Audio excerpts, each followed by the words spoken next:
Bonjour à toutes et tous. Il fait chaud. Euh, Aujourd'hui, donc, nous recevons Alain Grèche pour discuter du futur sommet qui va se tenir les 24 et 25 juin, en principe, 25-26 juin à Bahreïn, enfin à Manama. Euh, je dis d'emblée que ça n'est pas le sommet sur le deal du siècle qui a été annoncé et reporté de mois en mois, et à nouveau reporté cette fois-ci en raison de l'échec de Benjamin Netanyahou à former une coalition et donc la tenue de nouvelles élections législatives le 17 septembre prochain en Israël. Euh, D'abord, il faut dire que les pays annoncés, il faudra vérifier s'ils y sont effectivement présents, sont nettement moins nombreux que ce qui était prévu à l'origine pour un sommet de l'ensemble de la région. Il y a l'Arabie saoudite et ses alliés du Golfe. Il y a le Qatar, qui n'est pas un allié, c'est le moins qu'on puisse dire. Et puis il y a trois autres pays arabes, le Maroc, sous réserve de vérification, parce qu'il y avait un doute là-dessus, la Jordanie et l'Égypte. Les dirigeants israéliens comme palestiniens, en tout cas officiellement, ne sont pas invités, ne sont pas présents. Et surtout, l'ordre du jour ne porte, pour autant que ce qui est annoncé par la Maison-Blanche soit vérifiable, ne porte que sur le volet économique, ou une partie du volet économique des négociations en cours, avec en toile de fond, me semble-t-il, mais c'est ce qu'Alain va nous dire ou il va me contredire, un engagement financier de l'ensemble des pays du Golfe sur la toile de fond d'une normalisation israélo-arabe complète dans le cadre du bras de fer avec l'Iran, dont on a vu cette nuit qu'il pouvait avoir des conséquences guerrières extrêmement rapides, ce que tous les spécialistes des États-Unis nous disent depuis plusieurs semaines. Donc il faudra voir dans le sommet lui-même ce qui va se passer. Aujourd'hui, ce qu'on peut faire, et ce qu'on a demandé à Alain de faire, ce n'est pas un exercice évident, hein, c'est d'essayer d'inscrire cette réunion telle qu'elle est dans la stratégie des uns et des autres. La stratégie américaine, la stratégie israélienne, mais aussi la stratégie de l'Arabie saoudite et des Émirats, puisqu'ils font front commun de toute évidence dans cette affaire. Et s'il y en a une, je dis bien s'il y en a une, la stratégie palestinienne, et si elle existe, celle du Fatah ou celle du Hamas. Donc on est dans un débat, disons, de fond sur l'étape actuelle de la situation.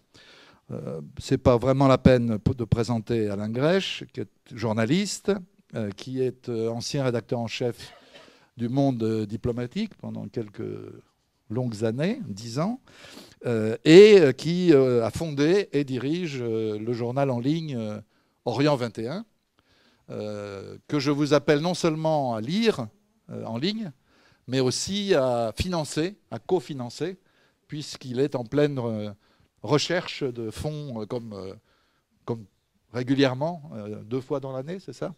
2 fois par an, il y a une collecte de fonds. Alors comme c'est gratuit, Orient 21 est bien utile et bien intéressant.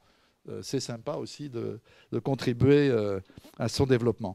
Je signale enfin qu'Alain est l'auteur, avec une dessinatrice, d'un livre à la fois de textes et de bandes dessinées, enfin de dessins extraordinaires, qui s'appelle Un chant d'amour, Israël-Palestine, une histoire française. Voilà, donc tu connais la règle du jeu ici, donc tu as 25-30 minutes. Tu peux excéder un peu, mais pas trop, quoi. Et puis après, nos amis pourront t'interroger, discuter ce que tu as dit, siffler, protester, applaudir, enfin comme ils l'entendent. C'est un public extrêmement, extrêmement bienveillant. Voilà. Merci Dominique, merci pour m'avoir invité, merci aussi à l'IREMO. En réfléchissant à cette discussion, il m'est revenu en mémoire un autre événement dont certains d'entre vous se souviendront. C'était en 2007, l'administration Bush qui venait de mener cette brillante guerre en Irak et qui pensait qu'effectivement la non-solution de la question palestinienne c'était quand même un problème, convoque une conférence à Annapolis, où, alors à celle-là, tout le monde y assistait, les Européens, les Arabes, tout le monde, avec l'idée qu'on allait vers un grand plan de paix. Et j'avais écrit à l'époque, sur le blog du Monde diplomatique, un truc qui s'appelait Annapolis, un village Potemkin, c'est-à-dire un faux semblant. Et j'étais d'une certaine manière assez surpris, surpris ou amusé en me disant, mais finalement, on nous amène de conférence en conférence, dont tout le monde sait qu'elles n'aboutiront pas, mais qui remplissent des pages et des pages de journaux, qui font beaucoup de voyages pour nous journalistes, et dont on sait, et on se demande, mais pourquoi personne ne dit, mais le roi est nu? C'était en 2007, dans une situation bien meilleure que celle d'aujourd'hui, avec une administration américaine, je reviendrai, bien meilleure qu'aujourd'hui. Et pourtant, il y a eu ce déferlement, et puis évidemment, après, c'est tombé dans les oubliettes, parce que ça ne pouvait aboutir à rien à cause des rapports de force. Alors aujourd'hui, ce plan du siècle et le sommet de Bahreïn, d'abord, il faut dire, ce plan, personne ne l'a vu. Ça fait 2 ans et demi qu'on écrit dessus, et personne n'est capable de dire ce qu'il y a dedans. On peut dire les grandes lignes, mais de mois en mois, c'est reporté. Et à mon avis, ce n'est pas impossible du tout qu'on ne le voit jamais, c'est-à-dire qu'il n'aboutisse pas. Il y a eu une déclaration assez curieuse de Jason Greenblatt, qui est un des 3, je reviendrai sur le trio qui a rédigé ce plan, qui dit « ça ne m'étonnerait pas que ça échoue ». C'est pour quelqu'un qui est censé porter et dynamiser ce projet, c'est quand même quelque chose d'assez étrange. Et en fait, bon, vous savez, maintenant, ça a été reporté après les élections israéliennes, en disant on ne peut pas le faire avant les élections. Il y a toujours eu, il faut quand même rappeler, chaque fois, c'était dans les 2 mois, nous allons le publier. Et il paraît que, d'ailleurs, il y a des dizaines de gens qui travaillent à ce plan. Il paraît que c'est un plan de centaines de pages, dont je peux vous dire qu'il ne sera jamais appliqué, mais quand même, ça fait travailler des gens. Et pour nous, journalistes, ça nous donne de quoi écrire dans les journaux quand on ne sait pas de quoi parler. Mais est-ce que, il y a quand même quelque chose qui est important à comprendre, c'est qu'il y a dans le discours aujourd'hui autour de ce plan, de l'administration, un changement fondamental, très important de la position américaine. Alors, la position américaine, les États-Unis n'ont jamais été un intermédiaire de bonne foi, ils ont toujours été alignés sur la position israélienne, mais il y avait quand même un certain nombre de limites. C'est-à-dire, il y avait une reconnaissance de la résolution 242 du Conseil de sécurité, disant en gros l'échange de la paix contre les territoires. Il y avait eu même la reconnaissance, le vote d'une résolution du Conseil de sécurité disant qu'il fallait 2 États. Il y avait une condamnation de la colonisation. Il y avait, disons, un consensus qui s'est créé, qui a été renforcé par Oslo d'une certaine manière, que les paramètres de la solution existaient. Et ils étaient acceptés par tout le monde. Et même Netanyahou, à un moment, a dit oui, pourquoi pas un État, etc. Mais alors là, on assiste à quelque chose de très différent. Je vais essayer d'expliquer pourquoi. Et en même temps, d'expliquer peut-être la logique à partir du trio qui a rédigé c'est donc, vous savez, Jared Kushner, qui est le gendre dont le seul qualification sur le Proche-Orient, c'est qu'il est le gendre du président. Jason Greenblatt, qui est l'avocat du président pour ses affaires. Et alors le seul qui sans doute connaît quelque chose, David Friedman, qui est l'actuel ambassadeur d'Israël, des États-Unis en Israël, ou d'Israël aux États-Unis, on ne sait plus très bien. Ce qui est intéressant dans ces gens, c'est-à-dire, si vous les comparez aux précédents, des gens comme Dennis Ross ou Harold Miller, etc., ils sont tous pro-israéliens, ils ont tous été formés en général dans les think tanks pro-israéliens, mais il y avait chez Dennis Ross ou même Miller, etc., une connaissance minimum, je dirais, du monde arabe, des Palestiniens.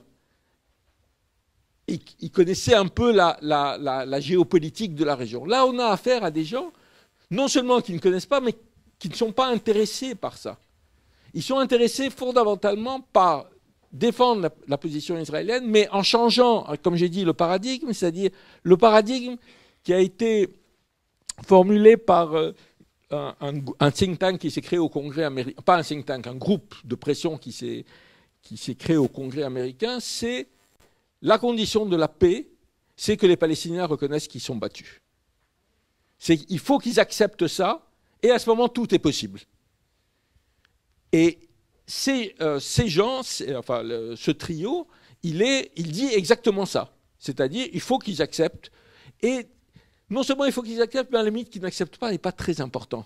Parce qu'ils ne sont pas dans la configuration. C'est quand même extraordinaire que Kouchner n'a rencontré pratiquement aucun responsable palestinien. Il n'y a personne qui a accepté de discuter avec lui du plan. Mais ça ne les dérange pas. Ils pensent réellement qu'ils peuvent quand même, malgré ça, aboutir. Et on a eu un éclairage de leur pensée qui, à mon avis, est aussi quand même quelque chose de représentatif d'une certaine pensée qui se développe à notre époque. C'est Kouchner a fait une déclaration en disant « Oui, bien sûr, les Palestiniens, ils ont le droit à l'autodétermination, mais je ne suis pas sûr du tout qu'ils soient capables s'ils soient à la hauteur de ce défi. » Réellement, je pense qu'aucun responsable occidental depuis la fin des empires coloniaux a osé dire une chose pareille. Ça, c'était le discours après la Première Guerre mondiale. On disait, vous savez, c'était les mandats donnés par la Société des Nations à la France et au Royaume-Uni pour accompagner les peuples mineurs à l'indépendance. Donc les peuples étaient mineurs. Bon, on ne pouvait plus dire comme avant que, de toute façon, ils resteraient sous colonialisme pour tout le temps, mais il fallait les conduire à l'indépendance. Et là, aujourd'hui, c'est ce que dit Kouchner. Et ça, c'est effectivement quelque chose qui est, c'est-à-dire un mépris profond et une méconnaissance totale de ce qu'est la réalité nationale, politique du monde arabe et puis plus généralement du monde. Et alors, comme ils n'ont aucun interlocuteur palestinien, politique, comme ils n'ont pas osé jusqu'à présent présenter les paradigmes publiquement, pour des raisons que je vais expliquer, parce que s'ils rendent ces paradigmes publics, ils n'auront pas le soutien des pays arabes, y compris, à mon avis, de l'Arabie saoudite. Mais bon, ça c'est un autre débat. Donc ils ont convoqué cette conférence de Bahreïn, qui effectivement est partie d'une conférence qui devait être de haut niveau, où devait y avoir Israéliens et Palestiniens, puisque en principe c'est d'eux qu'on va parler. Il n'y aura ni Israéliens ni Palestiniens. Et qui est fondée sur une vieille lune des dirigeants israéliens, là aussi fondée sur un mépris profond pour les peuples colonisés. C'est-à-dire de dire, bon, il faut la paix économique. Nous ne pouvons pas trouver de solution politique, mais en fait, qu'est-ce qu'ils veulent, les Palestiniens? Et je crois que je ne sais plus, c'est Kouchner qui a dit, ils veulent pouvoir rembourser leurs prêts. Voilà, c'est ça le jeu. Donc, on va les aider économiquement. Alors, ça, c'est une idée, c'est le premier qui l'a formulé, je crois, c'est Shimon Peres, au moment des accords d'Oslo, d'ailleurs, ce qui était assez contradictoire de certaine manière, en tous les cas avec la volonté affichée d'aboutir à une solution politique, et on va leur donner de l'argent. Mais indépendamment du mépris que ça reflète sur le peuple palestinien, sur l'idée qu'on peut acheter les gens et que s'ils vivent bien, ils ne se battront pas, alors que toute l'histoire des mouvements nationalistes montre que l'émergence de couches moyennes relativement aisées favorise le nationalisme et n'est pas du tout un obstacle au nationalisme. Mais ça se fonde en plus sur quelque chose qui est absurde, c'est-à-dire qu'il n'y a pas de développement possible. C'est pas que on peut discuter de savoir, après tout, peut-être qu'on va faire de Gaza, Hong Kong ou de la Cisjordanie un centre économique. Mais c'est impossible compte tenu de l'occupation. C'est l'occupation qui empêche le développement économique. Parce que n'importe quel projet dans cette zone, ça demande l'autorisation des autorités israéliennes, qui ne donnent pas. Les Palestiniens ne peuvent même pas construire de maisons. On va leur permettre de construire des usines ou des choses. C'est absurde. Le mieux qu'on peut avoir, c'est ce qu'ils font, essayent de faire à la frontière à Gaza ou d'autres, c'est des maquiladores, c'est-à-dire des trucs où des zones franches où des travailleurs palestiniens peuvent venir. Mais donc, cette chose est je crois, tout à fait absurde. Alors, un mot quand même, je l'ai évoqué sur le trio qui a rédigé ça. Comme j'ai dit, ils sont des gens incompétents en termes de géopolitique, ou ils sont des gens qui sont réellement pas du côté du gouvernement israélien, du côté des colons. Alors on peut dire, enfin, c'est-à-dire vraiment, David Friedman, c'est quelqu'un qui est l'ambassadeur aujourd'hui en Israël, qui a financé les colonies. D'ailleurs, on est vraiment dans quelque chose d'autre par rapport aux gens qui étaient en charge pendant 20 ans du processus de paix à Oslo. Et ces gens, d'ailleurs, vous avez vu, aussi bien Friedman a déclaré récemment qu'Israël avait le droit d'annexer une partie des colonies, et Greenblatt, qui est présenté comme, entre guillemets, le modéré dans le trio, a dit « oui, je suis tout à fait d'accord avec lui ». Donc on est vraiment sur des gens qui ont une autre vision. Alors, en quoi c'est important quand même, j'ai dit donc, ce plan ne va pas avoir beaucoup de chance. En quoi c'est important? Il est effectivement important dans le sens où il reflète un vrai changement, une vraie aggravation de la position des États-Unis, qui s'est traduite aussi parallèlement, parce qu'il ne faut pas l'oublier, même si ça ne passe pas au centre de l'actualité, par une offensive concertée contre les institutions palestiniennes. C'est la fermeture du bureau de l'OLP à Washington, le refus de financer l'UNRWA, le refus de financer des institutions palestiniennes à Jérusalem, le fait que le consulat américain à Jérusalem sera maintenant intégré à l'ambassade israélienne, c'est-à-dire qu'un Palestinien qui demandera un visa pour les États-Unis, il devra aller à l'ambassade américaine, à Jérusalem. Il y a vraiment une offensive tout à fait importante. Alors, elle reflète donc, comme j'ai dit, une évolution, un changement de la politique américaine. Comment dire? Avec l'objectif au départ, si vous voulez, de cette politique, c'est on va créer un grand front anti-iranien entre le monde arabe, Israël et les États-Unis contre l'Iran. Là aussi, il n'y a pas beaucoup de mémoire en général, mais c'est une vieille lune américaine. C'est-à-dire, avant, on voulait créer une grande alliance entre les pays arabes, Israël et les États-Unis contre l'Union soviétique, avec l'idée qu'on va arriver à marginaliser la question palestinienne. Voilà. Il y a vraiment cette idée aujourd'hui qui a été à l'origine de ce plan du siècle, parce que ce plan a été plus ou moins négocié, discuté en tous les cas avec au moins Mohammed Ben Salman, c'est-à-dire le prince héritier en Arabie Saoudite, Mohammed Ben Zayed, qui est le dirigeant des Émirats Arabes Unis. Donc il y avait une volonté réelle. Et il semble vrai que ces responsables ont donné à l'administration de Trump l'illusion que c'était possible. C'est-à-dire que oui, ils étaient intéressés à ça. Et je pense que aussi les deux personnages dont j'ai parlé, ils sont tout à fait prêts du jour au lendemain à liquider la question palestinienne. Ça ne leur pose aucun problème. Pour eux, l'ennemi, c'est vraiment l'Iran. Et il faut finalement tourner cette page. Mais c'est là où je reste quand même optimiste par rapport à ça. C'est-à-dire je suis convaincu que les Américains ne peuvent pas créer cette relation stratégique au détriment de la question palestinienne. Pour une raison qui est simple, tous les sondages le montrent et tout. Si vous voulez, aujourd'hui, nous avons affaire à un monde arabe à feu et à sang, qui est divisé, qui se déchire sur la Syrie, sur le Yémen, sur la Libye, etc. La seule question qui unit tous les Arabes, quelle que soit leur tendance, communiste, islamiste, laïque, démocrate, nationaliste arabe, etc., c'est la Palestine. Et ça, les dirigeants du monde arabe le savent. Et pour prendre un exemple que je prends souvent, ce qui est le roi d'Arabie Saoudite, vous savez, le roi d'Arabie Saoudite se présente comme le gardien des deux lieux saints, des deux villes saintes de l'islam que sont la Mecque et Médine. Je pense que c'est impossible qu'il aille dire à la population saoudienne, OK, on fait une paix et puis Jérusalem reste pour l'éternité sous contrôle israélien. Je pense que réellement, ça poserait des problèmes intérieurs. Peut-être j'ai une vision optimiste, c'est très difficile de savoir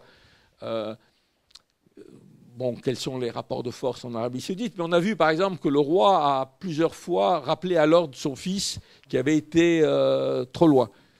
Et il faut savoir que dans ces pays, surtout aujourd'hui, il y a une opinion publique aussi en Arabie Saoudite. Il peut y avoir un régime qui est ce qu'il est, mais il y a à travers les réseaux sociaux, à travers la presse, etc., des choses qui des gens qui se mobilisent. Et aucun régime ne peut faire complètement en dehors de son opinion. Mais c'est vrai aussi des autres pays arabes. L'Égypte, par exemple, a pris beaucoup de distance à l'égard de ce plan parce qu'elle sait que dans la population égyptienne, ça poserait des problèmes. Il y a le cas à part de la Jordanie qui, eux, se sentent à juste titre menacés parce qu'il y a quand même l'idée israélienne que finalement, il y aura un État palestinien à terme, ça sera la Jordanie. Donc lui, il est aussi très, très réticent. Je crois que c'est pour ça que, d'une certaine manière, ce plan est intéressant à discuter et en même temps, pas au sens où il va être appliqué, mais au sens où il indique un changement des paradigmes que l'administration américaine pose pour la solution. Alors c'est très intéressant parce qu'il y a eu, j'en parlais, je l'avais évoqué avec Dominique, un article de Robert Satloff, qui est le président du Washington Institute, qui est une partie du lobby pro-israélien, qui est vraiment un soutien de tout ce qu'il y a de pire dans la politique israélienne, qui a fait un article contre le plan. Et alors c'est intéressant de savoir pourquoi. Il dit, vous comprenez, ce plan est plein de bonnes idées. C'est-à-dire l'idée notamment qu'il n'y a pas de frontières, que la question c'est la sécurité, etc., etc. Mais il va échouer, il n'a pas les conditions pour réussir. Et donc s'il échoue, ça voudra dire que la prochaine administration qui viendra ne partira pas des idées de ce plan, mais reviendra aux idées anciennes qui sont celles du consensus international.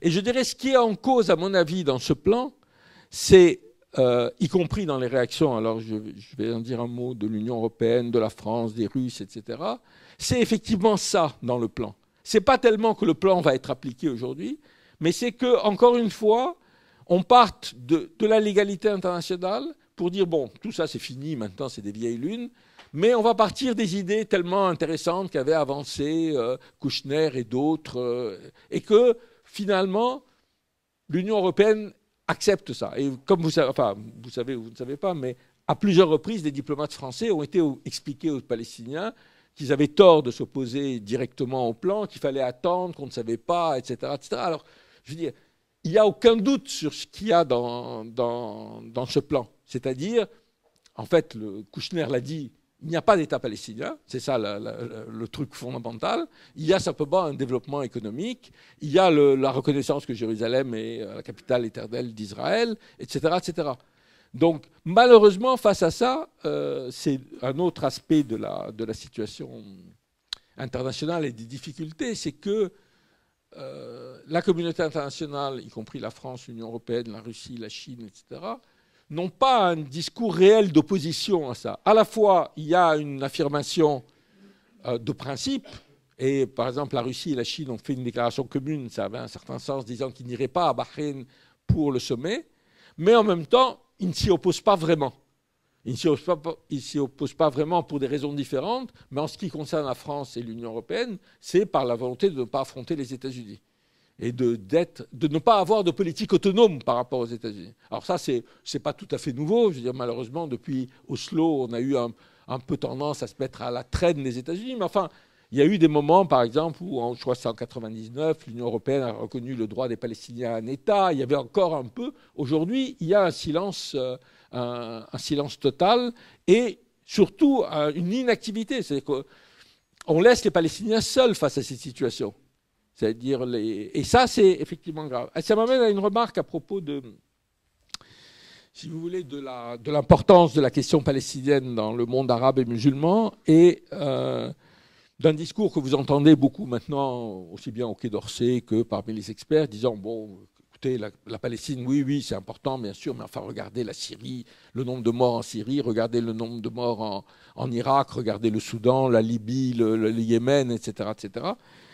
Et je pense que ça néglige deux choses. Un, c'est le fait que, comme j'ai dit, ça reste dans le monde arabe et plus largement une question centrale qui est en partie symbolique. C'est-à-dire, à la limite, il n'y a pas un enjeu autour de la Palestine qui est stratégiquement plus important que la Syrie ou le Yémen, etc. Mais qui est, pour les peuples de cette région, finalement, c'est le dernier cas de colonialisme non réglé.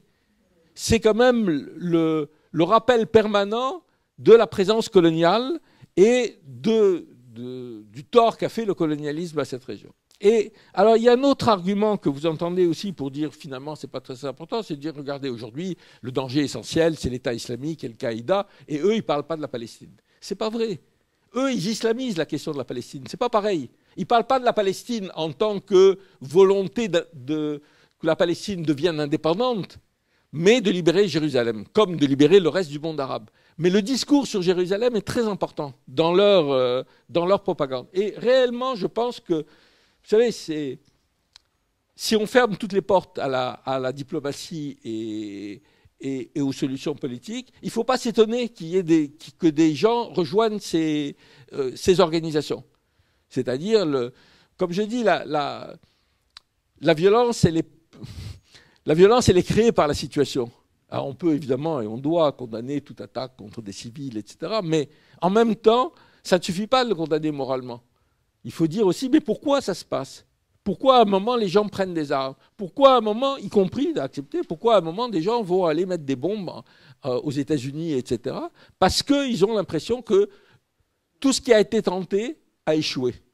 Et c'est vrai. Si toute la diplomatie échoue, bah écoutez, la violence peut apparaître à un certain nombre de gens comme la réponse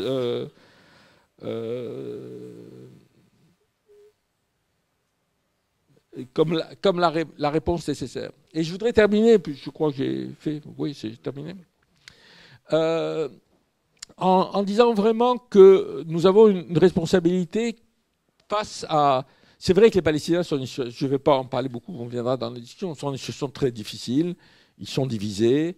Il y a une autorité palestinienne qui a beaucoup d'incompétence et qui est aussi très autoritaire. Le Hamas, extrêmement autoritaire et incompétent. Avec la réalité, c'est que c'est très difficile de fixer. C'est-à-dire le problème de la crise de ces institutions, elle est aussi liée à une crise de stratégie. Disons, depuis la fin des années 70, l'idée fondamentale, c'était qu'il fallait 2 États. Et que, bon, on allait négocier. Et que même le Hamas, contrairement à ce qu'on a dit, était prêt à accepter, alors ils appelaient ça une trêve à long terme, etc., cette solution. Aujourd'hui, cette solution apparaît de plus en plus illusoire. Et donc, il y a effectivement un problème de savoir quelle stratégie les Palestiniens... Alors, vous savez, il y a ceux qui disent, bon, il faut l'autorité palestinienne se dissolve, il faut renoncer aux 2 États, demander l'État unique. Le problème là-dessus, c'est que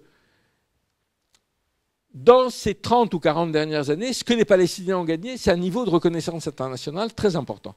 Ils sont présents aux Nations Unies, ils sont présents à l'UNESCO, ils sont présents dans différentes institutions internationales, ils sont présents sur l'idée d'un État à côté de l'État d'Israël. Ils ne sont pas présents sur l'idée on va éradiquer l'État d'Israël. Et leur demander de renoncer à ça, bon, encore une fois, d'abord, ce n'est pas à nous de décider, c'est à eux, mais moi, je sais, il y a beaucoup de critiques, et je suis aussi très critique de l'autorité palestinienne, de ce qu'elle fait, mais en même temps, il faut bien voir les contradictions dans lesquelles elle est. Et la difficulté aussi à définir une stratégie aujourd'hui face à un gouvernement israélien qui dispose, il faut dire, d'une large assise, parce que, à la limite, franchement, que Netanyahou gagne ou pas, je veux dire, ça ne changera pas grand-chose dans l'institution. Aujourd'hui, on a une opinion israélienne qui est vraiment... qui soutient des politiques de facto, qui sont des politiques annexionnistes, de répression, racistes, etc., etc. Donc ça, c'est un problème. Alors, je pense qu'on a à expliquer que dans cette situation, la seule possibilité, tout à l'heure je donnais un entretien, peut-être ça va faire bondir certains d'entre vous, à Russia Today, et bon, visiblement le type qui m'interrogeait, il pensait qu'Israël c'était très bien, et il me dit, mais bon, qu'est-ce qu'on fait avec les colons? J'ai dit, écoutez, c'est pas un problème. Les colonies, c'est illégal. Les Palestiniens discuteront ce qu'ils font des colons, mais on n'a pas, nous, à se dire qu'est-ce qu'on va faire des colons comme... Et puis il me dit, mais regardez, Netanyahou a besoin de l'extrême droite pour être élu. Donc, à la limite, c'est normal qu'il ait des positions de l'extrême droite. Et je lui disais, mais le problème qui est posé aujourd'hui, et je terminerai là-dessus parce que ça engage et sur la position de la France et sur le mouvement BDS, etc., c'est que pour les Israéliens, ils ont aujourd'hui le meilleur des mondes. C'est-à-dire, ils ont une situation sécuritaire à peu près tranquille, ils ont la continuation de l'occupation et l'extension de l'occupation, et ils ont une reconnaissance internationale sans précédent depuis très longtemps, en termes officiels. C'est ce qu'ils ont gagné, eux, d'Oslo. Oslo a permis à ce qu'ils reviennent en Afrique, ils reviennent en Amérique latine, ils reviennent dans beaucoup d'endroits, etc., etc. Pourquoi ils changeraient? Je veux dire, on peut dire, mais ils devraient changer pour des raisons de principe, etc. Non, moi je pense que les gens changent s'il y a un prix à payer pour l'occupation. Et le seul prix à payer pour l'occupation, c'est d'un côté des sanctions des gouvernements, et de l'autre, le mouvement BDS qui délégitime la politique israélienne aujourd'hui. C'est ça aujourd'hui les voies, et c'est ça ce que, à mon avis, nous, en tant que citoyens français, pouvons nous faire dans notre pays. Merci.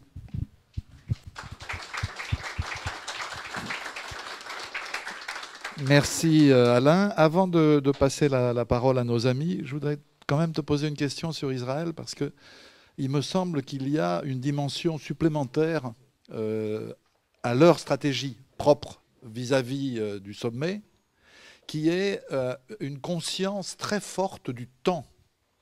C'est-à-dire que les dirigeants israéliens, Netanyahou, mais aussi son extrême droite, savent qu'ils ont en ce moment, comme ils disent, une fenêtre d'opportunité exceptionnelle pour éradiquer la question palestinienne. C'est les termes qu'ils utilisent. Hein. On les retrouve dans des journaux. Hein. Ce n'est pas des termes qu'on dit en privé, on les dit en public. C'est-à-dire profiter, tant que Trump est là, on ne sait pas combien de temps, tant que Ben Salman fait ce qu'il veut, on ne sait pas combien de temps, tant que la division Hamas-Fatah permet une marge de manœuvre stratégique considérable, tant qu'on a le chaos régional qui fait que, comme tu le disais, l'attention internationale va ailleurs qu'à la Palestine. Bref, on a la sensation d'une volonté de profiter du moment, du momentum, comme disent les Israéliens en hébreu, momentum, pour en finir, quoi. Et effectivement, on ne sait pas le détail du plan, si jamais il voit le jour, mais on sait qu'en gros, c'est la capitulation définitive des Palestiniens. Parce que c'est l'adieu à Jérusalem, l'adieu à l'État, l'adieu au problème des colonies comme problème à régler, l'adieu au droit de retour des réfugiés. C'est-à-dire, c'est vraiment une capitulation comme jamais il y en a eu. J'ai entendu ici ou là des comparaisons avec Oslo. Bon, Oslo, c'était d'une certaine manière une forme de capitulation, mais enfin, c'était quand même avec un jeu stratégique et politique important, quoi. Là, si ça passait, ce serait la fin. Et je crois que les Israéliens, les dirigeants israéliens le savent et essayent de profiter du moment. Et le moment peut être court. Le moment peut s'arrêter dans 2 ans, quoi. Même pas. Enfin. C'est-à-dire, il y a 2 choses différentes. Les Israéliens essayent de se servir au maximum de la présence de cette administration, qui en a encore pour 1 an et demi, mais peut-être qu'il va être réélu, on n'en sait rien, pour obtenir plus de choses. L'étape supplémentaire serait la reconnaissance du droit à l'annexion d'un certain nombre de colonies. Mais en même temps, je ne crois pas que les Israéliens aient des illusions sur le plan lui-même. C'est-à-dire sur le fait que le plan risque d'une manière ou d'une autre d'être appliqué. Parce que c'est la différence avec il y a 1 an. Maintenant, on sait d'abord que l'attitude de l'autorité palestinienne elle a surpris un certain nombre enfin, un certain nombre d'observateurs, parce que c'était quand même une autorité palestinienne qui était quand même de bonne volonté à l'égard d'Israël. Là, son refus total de la négociation et de contact avec Trump, elle est quand même très importante. Avec une autre dimension, c'est que en même temps, les Israéliens ne peuvent pas se débarrasser de l'autorité palestinienne, parce que jusqu'à présent, ils gardent la carte de la coopération sécuritaire. Et ça, les Israéliens en ont vraiment besoin. Et qu'ils ne peuvent pas mettre une autre administration à la place. Et là aussi, c'est peut-être... Ça a toujours été... Moi, j'ai toujours... pour ceux qui ont suivi cette question depuis longtemps, il y a eu toujours les tentatives israéliennes de créer les ligues de village dans les années 70, c'est des collaborateurs locaux. En même temps, c'est très difficile de trouver des collaborateurs dans une situation où vous collaborez avec quelqu'un qui nie totalement vos droits. Ce n'est pas pour une solution d'autonomie, etc. C'est... en fait, les collaborateurs sont aux mains des services de renseignement israéliens. Donc ça, il y a vraiment une difficulté et je pense que c'est un des obstacles. Et le deuxième, c'est que je pense qu'ils sont plus conscients maintenant que par rapport à leurs illusions d'il y a 1 an et demi, que le monde arabe ne va pas ouvrir les bras au plan Trump. Donc oui, ils veulent profiter du moment, et ils ont de quoi en profiter, mais ils en profitent essentiellement sur le plan bilatéral et peut-être aussi sur le fait, comme j'ai dit, les paradigmes de la paix. C'est-à-dire changer l'ordre du jour. On ne parle plus de l'échange des territoires contre la paix, on parle maintenant de la paix économique, où on parle de l'ouverture des frontières, où on parle de... Voilà. Merci à vous. Je ne sais pas, la règle du jeu pour ceux qui ne sont pas habitués, donc il faut attendre que le micro vous arrive afin que la retransmission sur notre chaîne YouTube, qui en est à combien, Jean-Paul? 1 700 000, je crois, vues. Donc nous devenons une grande puissance vidéo. Oui, je vous en prie. Si je vois bien, c'est Jean-Christophe. Oui, voilà. Bonjour. Bonjour Dominique, bonjour Alain. Merci beaucoup à l'IREMO de nous proposer cette rencontre. Évidemment, dans ce contexte, une telle rencontre est particulièrement nécessaire, plus qu'utile, nécessaire. Je crois que nous sommes très largement ici amenés à souscrire à l'analyse qu'a proposée Alain du sujet, de son contexte, des tenants et des aboutissants.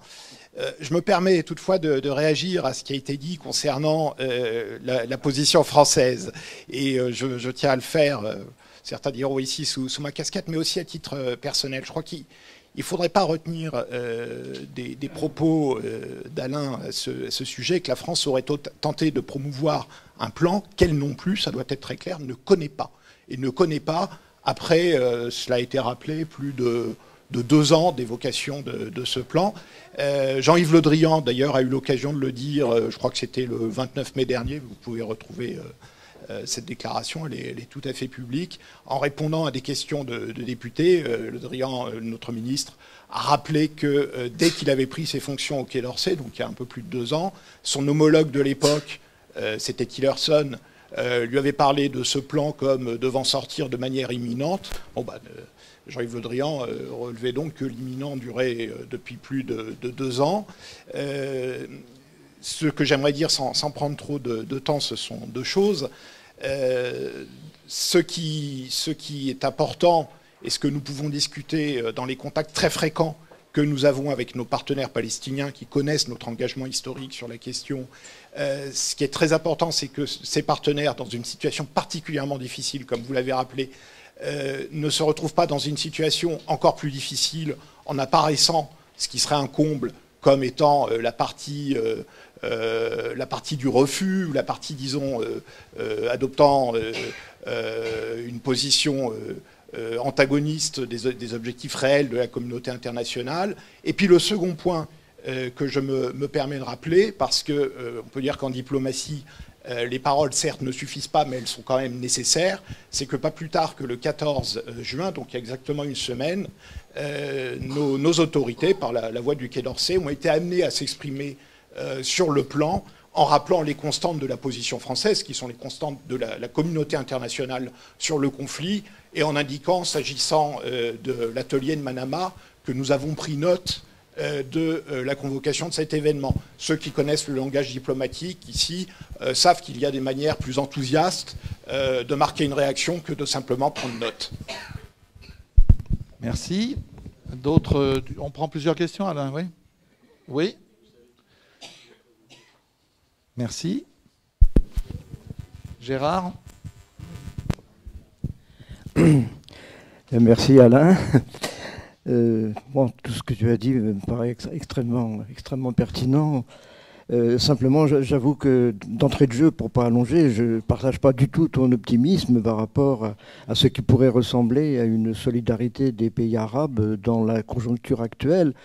Et je suis encouragé dans cette voie parce que Dominique a dit tout à l'heure, enfin, dans la conjoncture actuelle, il me semble qu'on assiste à une démission totale. Si les États-Unis peuvent pousser si loin leur pion, qui va jusqu'à Jérusalem-Est, comme on le sait, jusqu'au Golan, reconnu officiellement, c'est bien parce que ils sont assurés de chausser leurs bottes, si j'ose dire, dans les pieds du gouvernement israélien et dans une conjoncture de démission totale des pays arabes. Alors, pour aller à une question, peux-tu nous citer un seul geste de solidarité concret des pays arabes par rapport à cette situation qui est une situation dans laquelle se réalisent, nous le savons tous, les espoirs les plus sionistes, les plus débridés, puisque c'est l'annexion totale de tous les territoires de l'ancienne Palestine, qui n'est même plus nommée, rappelons-nous, dans la loi fondamentale dont Israël vient de se doter il y a un an. La Palestine n'est pas citée, les Palestiniens ne sont pas nommés, donc une façon, on est dans la réalisation actuel du Grand Israël et par exemple d'absence de solidarité concrète des pays arabes, il se trouve que le roi du Maroc est conservateur ou grand gardien des lieux saints. Il a organisé une fois ou l'autre des conférences sur ce thème, mais que font les pays arabes actuellement pour manifester leur solidarité, alors que l'Égypte, par exemple, continue de boucler la frontière sud de Gaza, c'est-à-dire totalement solidaire de l'enfermement des 2 millions de Palestiniens qui sont à Gaza, qui est quand même un crime contre l'humanité d'une ampleur exceptionnelle. Gérard, Alain répondra sûrement ce qu'il a envie de répondre. Je n'ai pas entendu la même chose que toi dans la bouche d'Alain. Alain parlait de l'opinion publique arabe, pas des gouvernements. Enfin, moi, c'est ce que j'ai entendu. Ça fait une grosse nuance. Et je dois dire que beaucoup d'analystes pensent que c'est un facteur important de la politique des dirigeants arabes, que de tenir compte des risques qu'ils courent s'ils brusquent trop violemment leur opinion publique. Quand on entend le roi Salman, le papa, reprendre publiquement en réunion de la Ligue arabe son fils pour dire non, Jérusalem, on ne le donne pas aux Israéliens, ça a du sens. Il ne dit pas ça seulement parce qu'il est le roi Salman, c'est aussi parce qu'il sait qu'est-ce que ça signifierait de laisser se faire une pareille collaboration. Pour le reste, sur ton analyse, je n'ai pas personnellement de... Mais Alain va nous dire ce qu'il en pense. Là-bas, et puis ensuite le père Lelon. Oui, Jean-François Tos, CVPR. Ah, pardon. Il faut attendre le micro. Hein. Oui, excusez-moi. Allez-y. Oui, je suis complètement d'accord sur l'analyse qui a été faite, effectivement. Mais, sauf sur un point. On est dans une situation, effectivement, qui peut être définitivement négative pour les Palestiniens, puisqu'il a été dit que c'était un moyen de les faire disparaître. Ils ne sont pas nommés. Ça serait une capitulation totale. Mais il faut également quand même prendre en compte ce qui se passe aujourd'hui dans la société israélienne et ce qui se passe aussi dans les communautés juives aux États-Unis. Si on considère ce qui vient de se passer en Israël avec ces élections, on peut considérer que c'est un fait mineur, mais ça n'en est pas un. Je crois que c'est le début de la fin d'Israël peut-être. C'est-à-dire que c'est le début d'affrontements internes entre effectivement les orthodoxes, les religieux, etc., et ceux qui ne sont pas et qui s'y opposent, quel que soit donc le reste de la majorité. Et ça peut effectivement amener quelque chose qui va empirer, quel que soit le résultat des élections de septembre et d'octobre. Quel que soit celui qui sortira. Le fait, il est là, je dirais, le verre, il est dans le fruit. Et il y aura cette pression permanente donc, des religieux pour affirmer encore davantage le caractère de l'État-nation juif, etc. Et que ça peut amener effectivement, d'une part, les alliés d'Israël à avoir des doutes sur effectivement leur soutien, et ça peut effectivement amener aussi les Palestiniens à saisir. Nous sommes dans une fenêtre, effectivement, qui est une fenêtre étrange, qui est déterminante, qui peut être complètement négative, mais qui peut aussi laisser envisager, je crois, quelque chose d'autre à partir de conflits internes à l'État d'Israël. Merci beaucoup. Le Père Lelon avec le micro. Sinon... Et après, Alain répond. Voilà. Je vous en prie. Bon, un mot. Merci.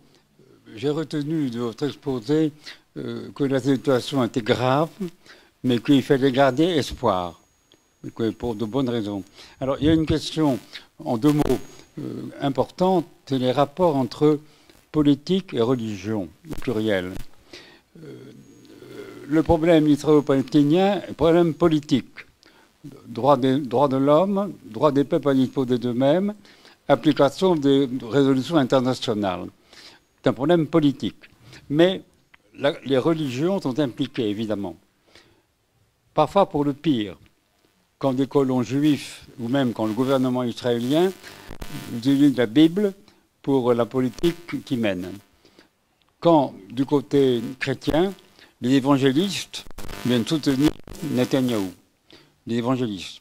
Quand, du côté musulman, certains musulmans, malheureusement, en viennent au djihadisme. Mais il n'y a pas que ça. Il y a dans les 3 communautés des voix qui s'élèvent de plus en plus parmi les intellectuels, croyants ou non, se référant aux valeurs juives, chrétiennes, musulmanes, parmi les responsables religieux au plus haut niveau. Quand le pape a été au Moyen-Orient et ensuite au Maroc, il a parlé avec les plus hautes autorités musulmanes, égyptiennes, marocaines, de Jérusalem, de la Palestine. Donc je pense qu'il y a un espoir au plus haut niveau des responsables musulmans, chrétiens, juifs, avec des voix de non-croyants pour rappeler les valeurs auxquelles nous sommes attachés, la justice, le droit de la dignité de chaque personne humaine et le droit international. Donc, je pense que malgré les manipulations de certains qui utilisent le nom de Dieu pour faire n'importe quoi, il y a de plus en plus de responsables, de croyants, qui, avec des non-croyants, peuvent travailler ensemble pour que la justice arrive en Palestine. Merci.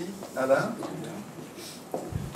Sur plusieurs points. Sur la solidarité des pays arabes, vous avez tout à fait raison. Je n'ai pas parlé de solidarité. J'ai dit qu'il y avait des pays arabes qui étaient contraints de mener des politiques contraires à ce qu'ils... Enfin, des dirigeants arabes, disons, qui étaient contraints de mener des politiques contraires à ce qu'ils souhaitaient. C'est-à-dire que je pense que Ben Salman aurait vraiment voulu établir des relations diplomatiques avec Israël. Dans la presse saoudienne, pour la première fois, on a vu des gens défendre l'idée que l'ennemi, ce n'était pas Israël, c'était l'Iran, etc., etc. Donc c'est quelque chose qui existe. Mais vous savez, quand on parle de solidarité avec les pays arabes, on peut se demander aussi quand il y en a eu. C'est-à-dire que ce n'est pas maintenant. Je veux dire, il y a eu à la fois souvent un discours, entre guillemets, pro-palestinien, mais aussi sur le terrain, il y a eu l'écrasement par la Jordanie de Septembre Noir, par les Syriens en 1976 du mouvement national libanais. Enfin, il y a eu plein d'autres choses. Mais par rapport à l'objectif qui est la normalisation des rapports dans la région, je pense que c'est ça où il y a, pour les dirigeants arabes qui voudraient normaliser, il y a un obstacle important. Mais c'est une appréciation c'est difficile à mesurer dans la mesure où, bon, peut-être que demain, il y aura un autre État arabe qui reconnaîtra Israël, mais je pense quand même que ça reste important, surtout puisque c'est quand même le pivot, l'Arabie saoudite, parce que l'Arabie saoudite, c'est pas seulement un pays arabe, c'est le gardien des 2 villes saintes de l'islam, c'est une légitimité dont le pouvoir se sert depuis très longtemps, et donc c'est un problème pour eux de dire Jérusalem, c'est oublié. Jérusalem, 3e ville. Oui, sainte. Alors, ce qui se passe dans la société israélienne, d'abord, bon, moi, franchement, la confrontation entre orthodoxes et laïcs, c'est une chose, mais franchement, des fois, les laïcs, c'est bien pire que les orthodoxes, du point de vue de la Palestine. Donc, j'ai pas une sympathie particulière pour les laïcs quand ils se battent simplement au nom de nous voulons la laïcité du pays. Je veux dire, il y a vraiment des gens qui sont des fascistes, ils sont des fascistes athées. Je ne sais pas si ça les rend plus sympathiques que des fascistes croyants, mais bon. Ce qui est en revanche vrai, vous avez cité la communauté juive, et puis bon, le Père Lelon d'une certaine manière aussi, il y a un changement dans les communautés juives, et notamment aux États-Unis. Et ça, c'est peut-être un des facteurs à terme qui est important. Je vous invite d'ailleurs, c'est aussi à regarder le documentaire que Orient 21 a repris, qu'avait fait Al Jazeera sur le lobby pro-israélien. C'est vraiment intéressant. Parce que, alors bon, l'histoire de ce documentaire est assez amusante. C'est un documentaire de la chaîne Jazeera. Ils ont un infiltré à l'intérieur du lobby qui travaille avec le lobby. Ils ramassent des choses extraordinaires. Et puis, au moment de publier, c'est le moment où éclate la crise entre le Qatar et l'Arabie Saoudite. Et il y a vraiment une peur, à mon avis, en partie légitime, des autorités du Qatar qui vont être envahies. Et donc, ils se disent, il faut qu'on... Et les premières déclarations de Trump sont très inquiétantes, parce qu'il dit le Qatar a tort. Et donc, ils vont faire ce que font malheureusement beaucoup de gens. Ils disent, qui il faut atteindre aux États-Unis pour influencer la politique américaine? Évidemment, le lobby pro-israélien. Donc, ils s'approchent du lobby israélien, ils font un accord avec eux sur beaucoup de points. Et un des points, c'est on ne va pas diffuser ce documentaire. Bon, ça c'est une anecdote. Donc le documentaire, nous, on l'a obtenu, on l'a diffusé. Et une des choses qui m'a frappé le plus, c'est on a un lobby qui est tétanisé par le mouvement BDS, le mouvement boycott des investissements en sanctions. Et à un moment, je me dis, mais enfin, franchement, il y a une telle disproportion de force entre BDS et ce qu'est le lobby.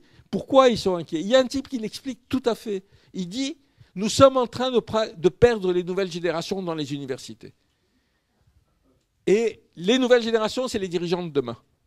Et je crois que ça, c'est vrai. Et on sent dans le Parti démocrate maintenant des positions concernant Israël-Palestine qui sont beaucoup plus courageuses qu'elles n'étaient il y a quelques années. Et ça, c'est vraiment un changement. Mais ce n'est pas un changement immédiat. C'est un changement, mais qui est effectivement important, dont il faut se réjouir. Et ça rejoint ce que disait le Père Lelon, c'est-à-dire que la religion, ça peut être à la fois un habillage pour les politiques les plus annexionnistes, et quand quelqu'un vous dit c'est une terre qui nous a été promise par Dieu, qu'est-ce que vous pouvez lui répondre? Ce qui est marrant d'ailleurs, c'est que il y a une boutade en Israël, c'est de dire nous sommes athées, mais ça nous a été promis par Dieu, ce qui est quand même bon. Enfin bon. Donc il y a effectivement des gens qui luttent contre ça, et c'est tout à fait important. Et c'est important de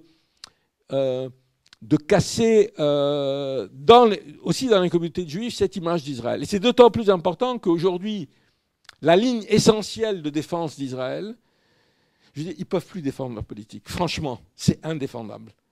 Et dans le documentaire, il y a un type qui dit, pour discréditer le message, il faut discréditer le messager. Et discréditer le messager, c'est de dire c'est des antisémites. Et il mène en ce moment une campagne contre BDS pour dire le BDS, c'est des terroristes en costume cravate. Donc là, il y a effectivement un enjeu tout à fait important. Et bon. Alors la dernière chose, c'est sur la politique française. Comment le prendre? Je dirais, j'ai fait ce livre sur la bande dessinée sur la politique française depuis 1967. Et une des choses qui est frappante, c'est le fait que cette politique, qui a été finalement élaborée par le général de Gaulle en 1967, même si à l'époque on ne parle pas beaucoup des Palestiniens, mais très vite ensuite par Pompidou, etc., elle est fondée sur un certain nombre à la fois de principes par rapport au droit international, mais aussi de conviction que la France peut jouer un rôle autonome des États-Unis. Un rôle, pas seulement des déclarations, qu'elle peut jouer un rôle des États-Unis. Et elle l'a joué, on peut le dire, d'une manière différente jusque dans les années 90, jusque dans les années d'Oslo. Il faut rappeler que si Oslo... Enfin, la base d'Oslo, c'est quoi? C'est le droit des Palestiniens et la négociation avec l'OLP. C'est ce que la France répétait depuis 20 ans contre les Israéliens et contre les Américains. Mais une fois que Oslo est entré en marche, finalement, alors pour des raisons qui ne sont pas liées qu'à la question israélo-palestinienne, on a délégué aux États-Unis de fait la gestion du dossier. Alors, on n'est pas les seuls responsables. Il y avait aussi les Palestiniens qui pensaient que la solution, ils ont toujours pensé que la solution, enfin la direction palestinienne était à Washington, etc. Mais ça, c'est effectivement quelque chose d'important. Mais il y a aussi quelque chose qui est plus fondamental. C'est d'une certaine manière, la France et l'Europe ont renoncé à un rôle indépendant des États-Unis. Je veux dire, regardez l'affaire iranienne, quand même, elle est quand même... Voilà, on a créé un traité international confirmé par les Nations Unies. On signe un traité. Les États-Unis s'en dégagent. Au bout d'1 an, on arrive à un mécanisme, soi-disant, pour permettre aux sociétés françaises de continuer. En fait, il n'a pas le moindre début d'application. Toutes les grandes sociétés françaises, ils n'ont même pas attendu ça. Total, du jour au lendemain, ils sont partis. Et il y a fondamentalement, au-delà des aspects particuliers de chaque chose, il y a la question qui est de savoir si la France et l'Union européenne, avec les divisions de l'Union européenne, je le sais, ont une capacité face aux États-Unis de mener une politique qui est, y compris d'affrontement avec les États-Unis. Et on a l'occasion en or, je veux dire, on ne peut pas avoir meilleur interlocuteur, je dirais, que Donald Trump pour dire qu'il est temps d'en finir. L'alliance avec les... C'est pas de rompre l'alliance avec les États-Unis. Il y a plein de choses dans l'histoire pour cette alliance, mais de dire que nous avons besoin d'une politique autonome. Et si on prend la question israélienne, moi, évidemment, je partage pas l'avis sur la politique française. Aujourd'hui, la politique française, je l'ai fait aussi dans la bande dessinée. Je dis, la France condamne la construction de 100 colonies, etc. Et je mets, c'est la 357e déclaration de la France pour dire, bon, et après. Parce que ce n'est pas seulement qu'on ne fait rien, c'est que depuis, alors ce n'est pas ce gouvernement, depuis 15 ans, on a tout fait pour développer les relations bilatérales entre la France et Israël. C'est la France qui a joué le rôle essentiel pour faire d'Israël quasiment un État membre de l'Union européenne. C'était M. Kouchner, pas celui de Trump, le nôtre, qui a fait ça. On a développé les relations et on fait aujourd'hui comme si cette alliance, en plus, on lui donne un caractère idéologique. C'est comme si l'alliance avec Israël nous permettait de nous justifier sur le génocide des Juifs. Mais je veux dire, il n'y a aucun rapport. Je veux dire, on peut condamner le génocide des Juifs et refuser la manière dont Israël prend en otage cette question. Israël n'est pas le défenseur des Juifs de France. Je veux dire, et malheureusement, il y a... Dans la bande dessinée aussi, il y a une rencontre entre Shamir et Giscard d'Estaing. Et Giscard d'Estaing me dit, qu'est-ce que vous avez fait en France? Il dit, j'ai rencontré notre communauté. Et Giscard répond, mais ce n'est pas votre communauté, c'est nous. Bon, donc il y a quand même tout ça, mais ça dépasse largement la question israélo-palestinienne. C'est vrai que c'est important que la France rappelle qu'elle est pour des principes. C'est vrai que Le Drian a déclaré qu'il n'avait pas vu le plan, mais le plan, il est là depuis 2 ans. Et que c'est pas ce qu'on a expliqué aux Palestiniens, on leur a dit, écoutez, attendez de voir, qu'est-ce que c'est. Alors que, si vous voulez, l'idée que les États-Unis, avec Trump, peuvent proposer un plan qui fasse avancer la paix, à mon avis, enfin, je ne sais pas si c'est une illusion, une auto-illusion des autorités françaises, je crois que c'est impossible. Je veux dire, c'est un gouvernement, comme j'ai dit, on pouvait dire ça, et encore avec... même avec Obama, d'ailleurs, on pouvait d'une certaine manière dire avec Obama, oui, il y a quand même des gens qui veulent essayer de trouver une solution fondée sur les États. Là, on sait que on n'a pas ça du tout. Voilà. À vous, au fond, voilà. Merci, bonjour. Je vous en prie. Je voudrais rebondir sur le mouvement BDS et insister sur le fait que c'est le peuple palestinien qui a initié ce mouvement et qui a pas mal réussi dans ce domaine. Et dans ce même parcours de résistance passive, je voudrais rebondir également sur la déclaration récente de la petite Ahed Tamimi. Vous l'avez peut-être entendu sur RT, elle aussi, qui disait qu'aujourd'hui, le peuple palestinien sous occupation, la jeunesse palestinienne plus particulièrement, résiste, va continuer à résister. Elle n'accepte pas du tout les discours officiels, notamment de l'autorité palestinienne. Quand on l'écoute, de toute façon, on ne l'entend pas souvent. Elle insiste sur les prisonniers palestiniens. Il y a des milliers de Palestiniens emprisonnés. Je pense qu'il faudrait quand même mentionner cette résistance. C'est un élément essentiel. Les Palestiniens aujourd'hui comptent sur eux-mêmes. Ils n'attendent rien de la communauté internationale, et en particulier de la France. Et je voudrais porter hommage justement à la résistance du peuple palestinien. C'est l'avenir pour le peuple palestinien, c'est leur propre résistance. Point final. Une autre palestinienne, par alliance. Chantal. Merci. Moi, je voulais revenir justement aussi sur les histoires de la jeunesse palestinienne. Alain Grèche disait tout à l'heure que, en Palestine, on ne peut pas faire grand-chose, question économie, sans les Israéliens, c'est clair. En même temps, une ville comme Hébron, bon, je suis beaucoup, c'est vraiment le centre économique de la Palestine. Ça fonctionne très bien avec des intermédiaires israéliens. C'est 53% du PIB de la Cisjordanie. Donc on peut construire à Hébron, on peut faire construire des usines. Et la politique de Blair, Quartet, la paix va passer par l'économie, on est en plein dedans et ça fonctionne, moi je trouve, à 100%. C'est-à-dire que la jeunesse palestinienne, elle cherche un métier qui va lui donner un boulot qui va lui ramener du fric, parce qu'elle veut vouloir aller en Turquie, passer un peu de vacances, c'est pas loin, c'est pas cher, payer les vacances, les frais à l'université, etc. Et moi j'ai l'impression, j'ai 2 enfants qui sont donc moitié palestiniens, que ils sont évidemment attachés à la cause. En même temps, il y en a plein qui disent effectivement, on n'attend rien de la communauté internationale. On a fait la preuve que nos parents ils y ont cru, mais alors nous, on va pas nous le faire le truc. Et que ils sont dans ce truc où ils sont dégoûtés des institutions de l'autorité. Ils ont, en plus, Hébron, c'est une ville très conservatrice, etc. Donc on passe sur l'aspect où on ne peut pas beaucoup faire ce qu'on veut, la mixité, patati patata. Mais ils sont dans ce truc, dans ce système où on a envie de vivre comme les autres, alors on consomme, et du coup, la lutte politique, elle est franchement pas très... Est-ce qu'il y a beaucoup de mouvements de jeunes, ou un nouveau parti politique qui... tout le monde en a marre de Hamas, de Fatah et compagnie, du FDLP, même du FCLP et compagnie. Mais il n'y a rien qui sort. Voilà, c'est juste un constat assez pessimiste. Merci Chantal de ce constat. D'autres questions? Laurent?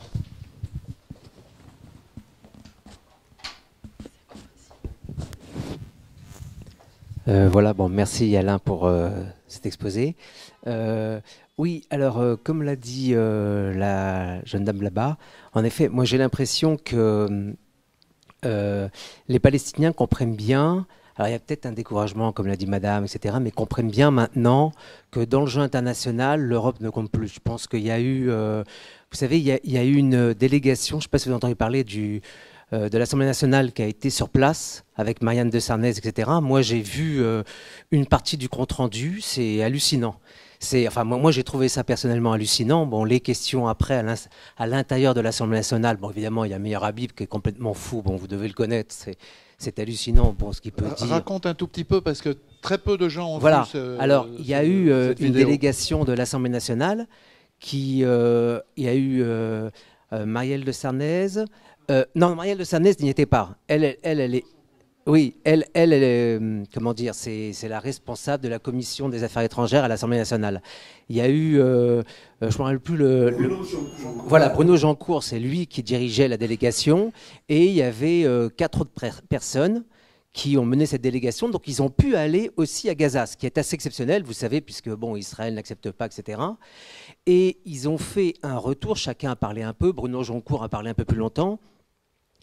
Et c'était surréaliste, c'est-à-dire que vis-à-vis de la critique de la politique israélienne, il n'y avait presque rien. Ils disaient, ils souffrent à Gaza, c'est vrai que c'est terrible. Alors, les Israéliens les ont empêché de revenir facilement. C'est-à-dire qu'ils ont pu accéder à Gaza et ils ont eu le véhicule diplomatique a eu quelques vexations pour ressortir et ils étaient outrés. Ils ont parlé que de ça. Non mais c'est impressionnant. Hein. Faut lire le truc. Ils disaient quand même les us et coutumes de la loi internationale. Et donc bon, et sur la Cisjordanie, certains ont dit oui, les murs, mais il n'y a pas du tout de remise en cause, etc. Et il y en a une qui parlait des autorités et qui disait « Ah, j'étais étonné, je croyais qu'ils étaient combatifs, mais ils ne le sont plus. » Mais je crois que c'est parce que quand les Palestiniens s'adressent à la France, ils ne vont pas montrer, ils vont pas montrer qu'ils sont combatifs, et on ne va pas leur demander des choses parce qu'ils ont compris ce qui se passe. C'est je crois, aussi pour ça. Et c'est vrai qu'actuellement, c'est un vrai problème de notre diplomatie. Et alors, je voulais demander à Alain, ce qui m'étonne, c'est que c'est vrai que dans notre société aussi, on a peur de l'islamisme, il y a une certaine islamophobie, tout ça. Mais j'ai l'impression que sur cette question aussi, il n'y a pas que les gilets jaunes, les politiques sont déconnectés de l'opinion publique. Parce que j'ai l'impression que maintenant, Israël est un super ami au niveau politique. Et que quand même, ici, si on n'est pas tous pro-palestiniens, etc., la société n'est pas du tout d'accord avec ça. Enfin voilà, et je voulais avoir ton avis là-dessus. Alain ? Oui, peut-être ça amène à quelque chose qui, qui est peut-être la pire des conséquences des accords d'Oslo. C'est la grille de lecture du conflit. C'est-à-dire que la grille de lecture du conflit, elle est apparue comme, bon, il y a deux peuples qui revendiquent la même terre, il y a des extrémistes des deux bords, et il faut qu'ils s'entendent. Et en fait, ça a fait totalement disparaître l'idée que la seule grille d'analyse qu'on peut avoir de ce conflit, c'est un conflit entre un occupant et un occupé. Et ça, c'est vraiment quelque chose qui est important. Et malheureusement, ça influe sur la manière dont les médias parlent de ça. En plus, il faut dire qu'il y a une fatigue du conflit aussi. C'est-à-dire le fait que ça dure depuis 50 ans. Imaginez, je me place du point de vue des journalistes, imaginez un journaliste de 25 ans aujourd'hui dans une chaîne d'information. Qu'est-ce qu'il sait du conflit ? C'est-à-dire, réellement, moi j'ai été frappé, une fois j'ai été pendant des événements à Gaza, à BFM Télé. Vous savez, contrairement à ce qu'on pense, ils ont une ligne idéologique, mais en même temps, il faut qu'ils remplissent des cases. Il y en a plein. Donc, ils m'ont invité régulièrement. J'ai discuté avec des journalistes, et quand je leur ai dit, mais vous êtes pro-israélien, mais ils tombaient des nues. Pour lui, il était objectif. Mais l'objectivité, comme disait... c'est 5 minutes pour les Juifs, 5 minutes pour Hitler, tu vois. C'est ça. Il n'y a pas du tout d'idée il y a un conflit d'occupation, etc. Et c'est quand même particulier au conflit israélo-palestinien. Parce que sur tous les autres conflits, les médias, que ce soit la Syrie ou d'autres, il y a une opinion souvent très tranchée. Il y a un bon, il y a un méchant. Mais là, on refuse de dire qu'il y a un méchant. Or, il y a un méchant. Voilà. Et ça, c'est... Alors, une des raisons aussi, tu as cité la question de l'islamophobie, une des raisons, c'est que la grille de lecture, elle n'est pas seulement deux peuples qui se battent, elle est aussi deux peuples qui se battent à l'intérieur de cette guerre mondiale contre le terrorisme, dans laquelle, si on accepte le concept de guerre mondiale contre le terrorisme, Israël est notre allié, c'est vrai. C'est-à-dire, c'est leur conception du terrorisme. Pour moi, ça n'a aucun sens, cette guerre. Mais effectivement, de plus en plus, on se rend compte qu'il y a une vision occidentale de ce terrorisme qui fait que, effectivement, il y a une coopération sécuritaire avec Israël, il y a une coopération militaire, etc. Ça choque plus personne. Sur le fait qu'on ne croit pas à la France, c'est une des choses, je suis frappé. Lisez les sondages, c'est très intéressant sur 50 ans des opinions publiques dans le monde arabe. La chute de la popularité de la France, c'est spectaculaire. Moi, j'ai été journaliste longtemps. Quand j'allais quand j'allais en Palestine ou ailleurs dans le monde arabe, français, c'était De Gaulle, c'était Chirac, c'était truc, il y avait quelque chose. Aujourd'hui, c'est fini ça. Et ça, je pense qu'il n'y a pas une vraie prise de conscience chez les politiques que c'est quelque chose d'important. Maintenant, sur la question des formes de résistance, de la paix économique, est-ce que ça marche, ça ne marche pas. D'abord, je voudrais revenir sur une chose qui me semble importante, c'est-à-dire que on peut voir ce conflit manière différente. Il y a le point de vue israélien, c'est ils ont perdu. Il faut qu'ils reconnaissent leur défaite. Et puis, il y a un point de vue de dire, écoutez, regardez, sur la terre historique de la Palestine, il y a autant de Palestiniens que de Juifs israéliens. Et ça, c'est une chose ingérable par l'Israël. Et c'est une défaite. Si vous, je dis toujours, vous savez, dans l'histoire du colonialisme, il y a deux modèles de colonialisme. Il y a le modèle d'extermination totale, États-Unis, Australie, Nouvelle-Zélande, etc., ou Canada. Il n'y a pas de retour en arrière possible, sinon d'accorder quelques droits au peuple premier. Bon. Et puis il y a l'exemple algérien, Afrique australe, où les colons restent une minorité. Et le seul exemple, et ce qui fait aussi que la solution est compliquée, le seul exemple où les colons et les colonisés sont du même nombre, c'est la Palestine. C'est à la fois un problème pour les Palestiniens, mais c'est aussi, comme je dis, un problème pour les Israéliens. Parce que, d'une certaine manière, ce vers quoi on va, et c'est de plus en plus clair, c'est un état d'apartheid. Apartheid au sens le plus simple du mot, c'est deux populations qui vivent sur le même territoire et qui ne sont pas soumises aux mêmes lois. Il n'y a pas besoin d'aller chercher 1000 définitions. Vous pouvez habiter à 100 mètres de distance, vous commettez le même crime, vous n'êtes pas soumis aux mêmes lois. Il y a même, comme vous savez, en Afrique du Sud, où le mouvement le mouvement BDS est très puissant, beaucoup de Sud-Africains qui vont en Palestine, ils disent que c'était pire que chez nous. Ils disent chez nous, on n'a jamais eu des routes réservées aux colons. Bon, donc cette question pose un problème pour Israël, parce que quand même, en partie, l'image de soutien le soutien à Israël dans les pays occidentaux, en tous les cas, était lié à une certaine image, entre guillemets, démocratique. Et ça, c'est une image qui est en train de s'effriter, à la fois par la montée de l'extrême droite, mais aussi par les mesures qu'ils prennent, etc. Et ça, c'est effectivement, dans notre combat, un atout.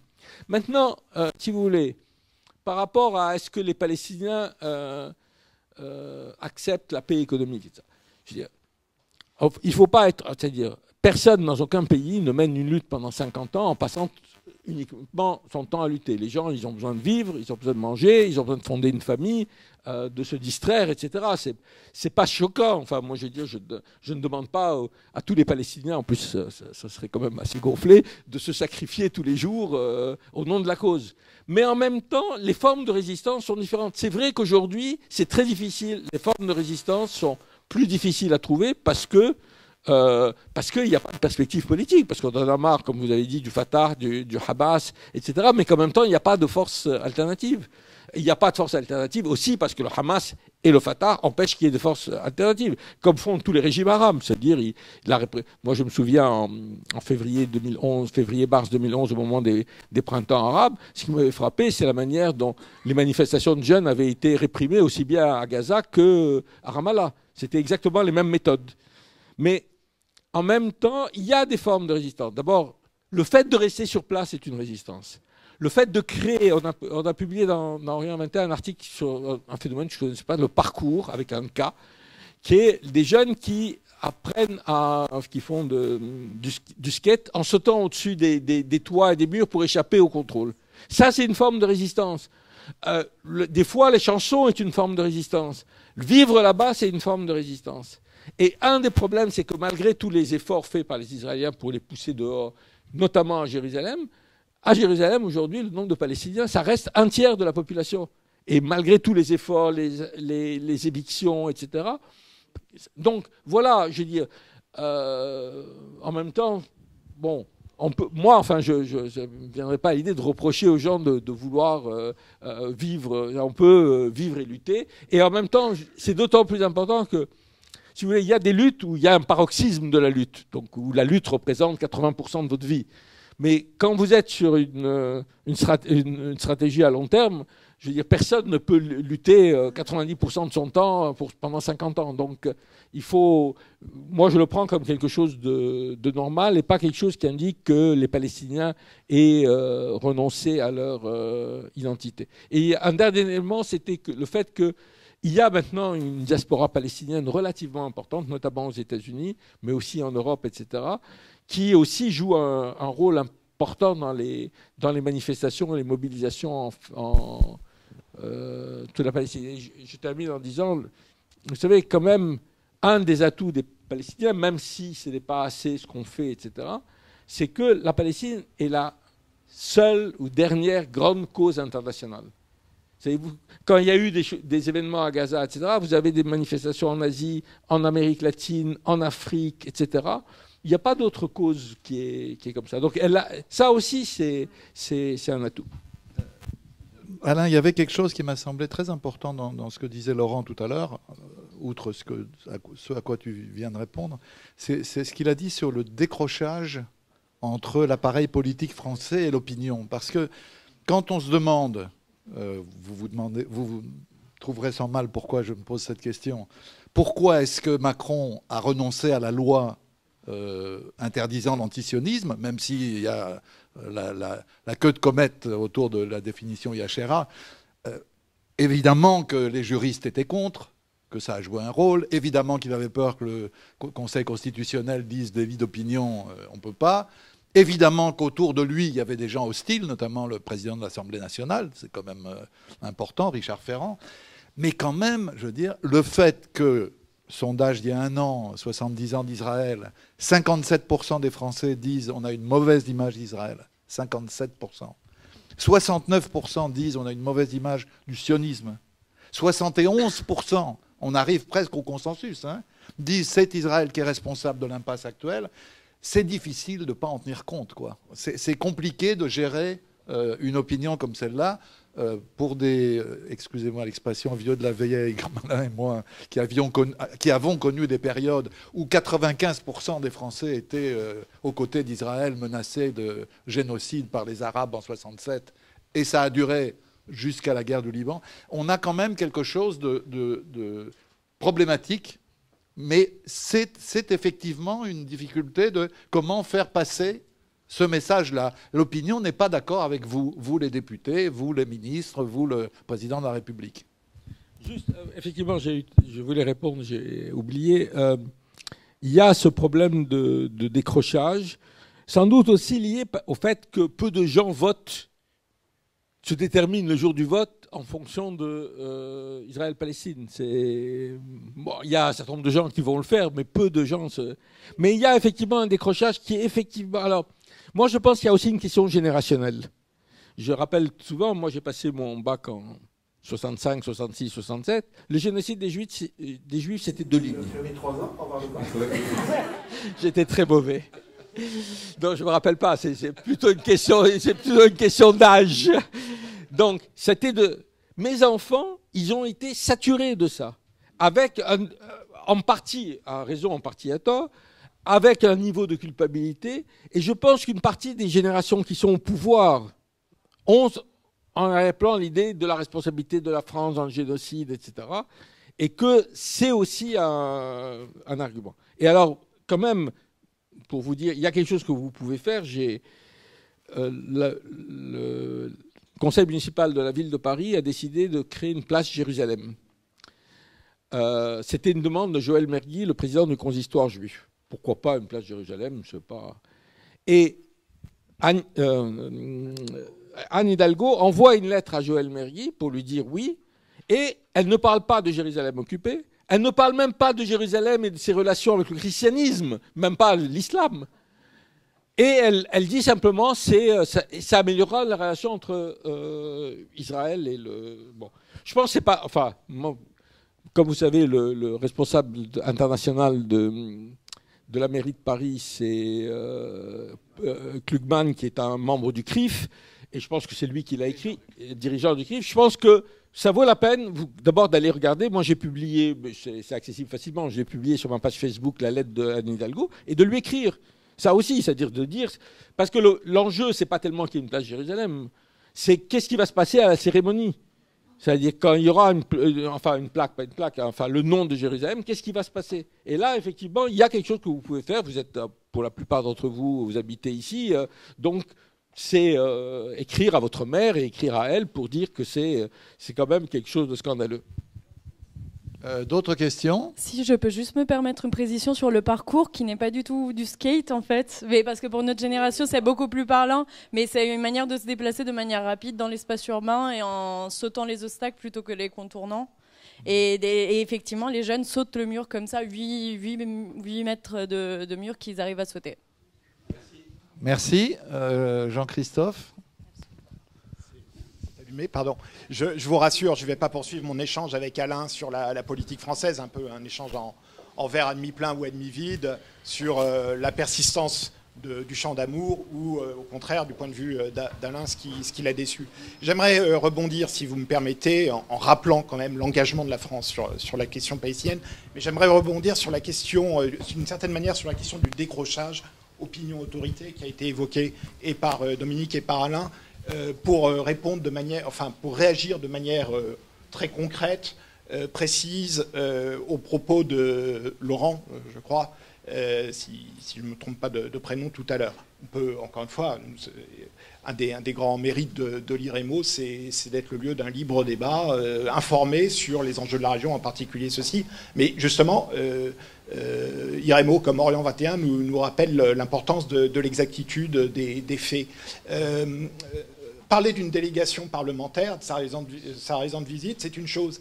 Mais ce qu'il faut savoir, c'est que quand bien même les ambassades, en l'occurrence notre consulat général à Jérusalem, sont amenés à leur prêter leur concours logistique, les députés comme les sénateurs peuvent dire absolument tout ce qu'ils entendent, indépendamment de la position des autorités françaises, sur Israël-Palestine comme sur l'ensemble des sujets. Les autorités françaises ne se sont engagées nullement par les propos, les écrits des parlementaires, sur la base d'un principe qui, je crois, nous est tous cher, qui est un des principes de base de la démocratie, qui est la séparation des pouvoirs. Donc il y a quand même quelques abus à imputer aux autorités, quoi qu'on pense de leur politique, de leur engagement.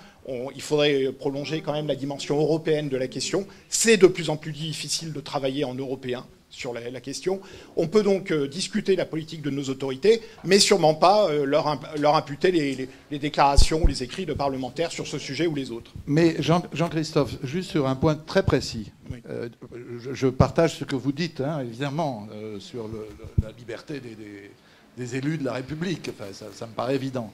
Mais quand le député qui dépose un projet de loi pour interdire l'antisionisme, qui doit renoncer à son projet de loi parce que le président de la République lui dit que non, redépose un nouveau projet de loi mais c'est plus une loi, c'est une résolution, pour approuver la définition de l'antisémitisme par l'IHRA, International Holocaust Remembrance Alliance, et que, préparant ce débat qui fait l'objet d'une pétition que je vous invite à signer d'ailleurs, je le dis au passage entre parenthèses, il rencontre dans les locaux de l'Assemblée nationale une délégation conduite par le président des colons de Samarie, alors que depuis 1967, les autorités françaises, quelles qu'elles soient, de gauche, de droite, du centre, d'en dessous et d'au-dessus,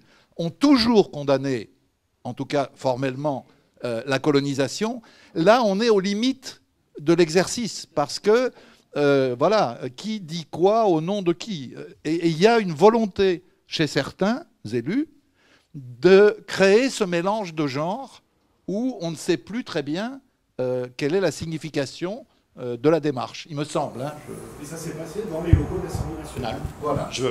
Je ne ferai pas davantage de commentaires. Non. Parce que c'est pas utile. Mais ce que je voudrais dire, ce que Laurent a dit qui me semblait important, c'est pas la position du gouvernement français, c'est la position des autorités, quelles qu'elles soient. C'est-à-dire, y compris des élus. C'est ce que j'ai cité de la maire de Paris. Je dis, évidemment, le gouvernement français n'est pas responsable.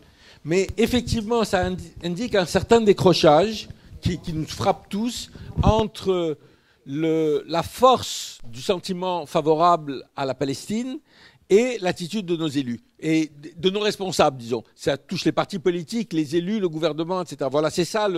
Il me semble que moi, c'est ça que j'ai compris de Laurent et qui me semble assez juste. Oui, madame.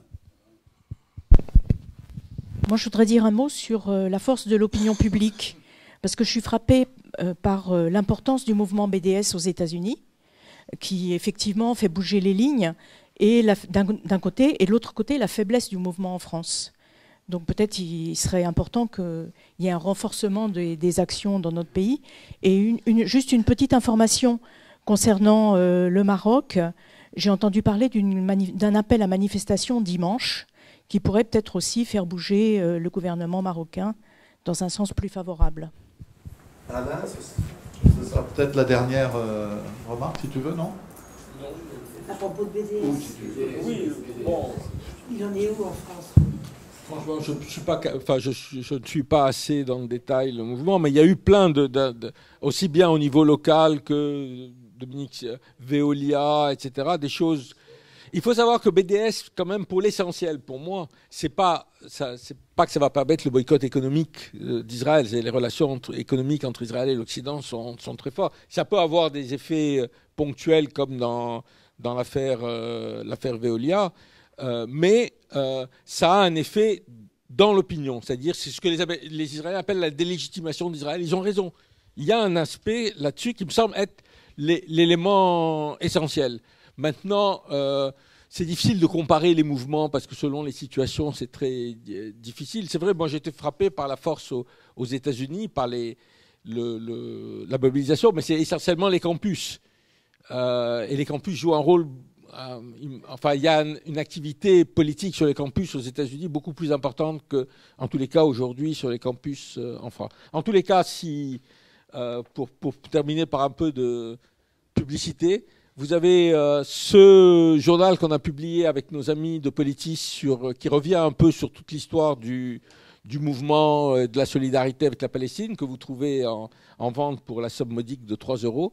Et quand même, je reprends ce qu'a dit Dominique, c'est qu'Orient 21 est un journal gratuit, que nous avons besoin de vos contributions. Donc en ce moment, nous avons une campagne de dons à Orient 21 que vous pouvez faire. En plus, c'est des dons qui sont déductibles de vos impôts, c'est-à-dire que vous versez 30 €, vous en récupérez 20, ce qui est un bon plan. Et merci à vous. Merci Alain. Merci à vous.